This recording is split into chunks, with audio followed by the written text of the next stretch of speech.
Apa kabar sobat muda? Semoga sehat selalu, bertemu kembali di channel kami Taruna Sakti Project.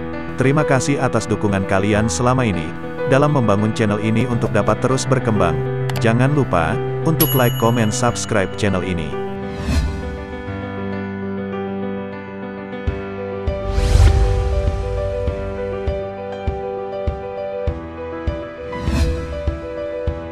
Integritas tidak hanya integritas secara psikologi dan integritas secara sosial, ada juga integritas secara biologis. Lebih dari sekedar as whole and represents completeness, integritas merupakan keseluruhan dari bagian-bagian tertentu dalam diri yang menyatu dalam kehidupan seseorang yang digunakan untuk mencapai seluruh kebajikan dan kebahagiaan. Integritas berarti kita menciptakan situasi di mana semuanya berfungsi untuk kebaikan dan kebahagiaan kita. Bila disebut integritas secara biologis artinya berfungsi secara utuh, kuat dan memiliki daya tahan yang cukup. Tubuh manusia tersusun dari organ-organ. Ada organ dalam seperti jantung, paru-paru dan lambung. Ada organ luar seperti tangan, kaki dan kulit. Organ tersusun dari jaringan sel. Setiap 1 kilogram tubuh manusia kurang lebih tersusun dari 1 triliun sel. Setiap sel adalah makhluk hidup yang bisa berdiri sendiri dan melakukan aktivitas hidup seperti mengasup nutrisi, bergerak dan berkembang biak. Tubuh ini seperti kumpulan makhluk hidup. Dalam konteks gen, kumpulan kode-kode tersebut disebut kode genetika. Ada sekitar 3 miliar kode genetika yang membentuk sistem informasi dalam diri manusia. Warna rambut, warna kulit, bentuk hidung, instruksi desainnya dari sistem informasi kode genetika. Pertanyaannya adalah dari mana informasi yang membentuk kode genetika ini muncul? Tubuh manusia ini adalah kumpulan memori yang terintegrasi. Bila tubuh manusia kehilangan integritas memori, ia akan menjadi rentan terhadap banyak hal. Pada dasarnya sifat tubuh itu atas apapun yang disentuhnya dengan kadar keterlibatan tertentu akan secara alami menyerap memori secara fisik, bukan secara mental. Dimanapun kita tidur, duduk, berdiri dan apapun yang kita sentuh, di sana akan selalu ada memori dan terjadi transaksi yang terjadi setiap waktu.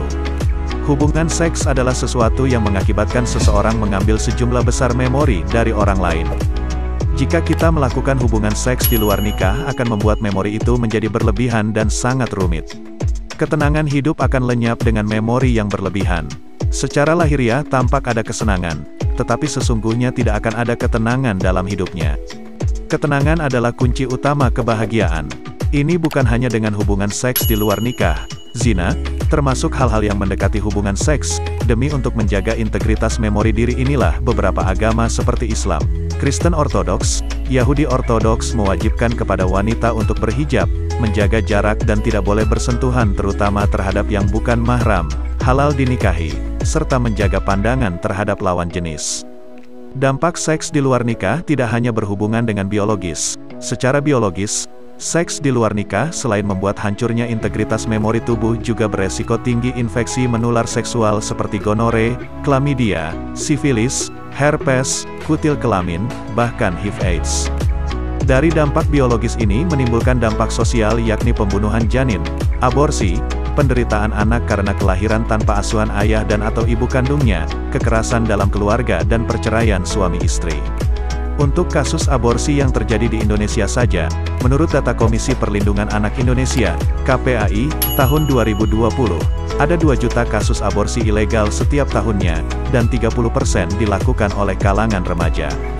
Pakar epidemiologi menyampaikan bahwa kelompok orang yang memiliki perilaku berisiko seperti seks bebas dan minum alkohol adalah kelompok yang paling mungkin mengalami depresi dibandingkan dengan yang tidak melakukannya.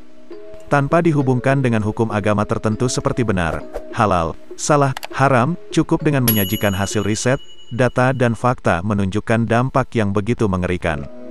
Pertanyaannya adalah, apakah kita mau menjalani hidup dengan bijaksana atau kita mau menjadi budak hawa nafsu, syahwat? Jangan lupa untuk terus dukung channel ini agar bisa terus berkembang. Akhir kata dari kami, sampai jumpa.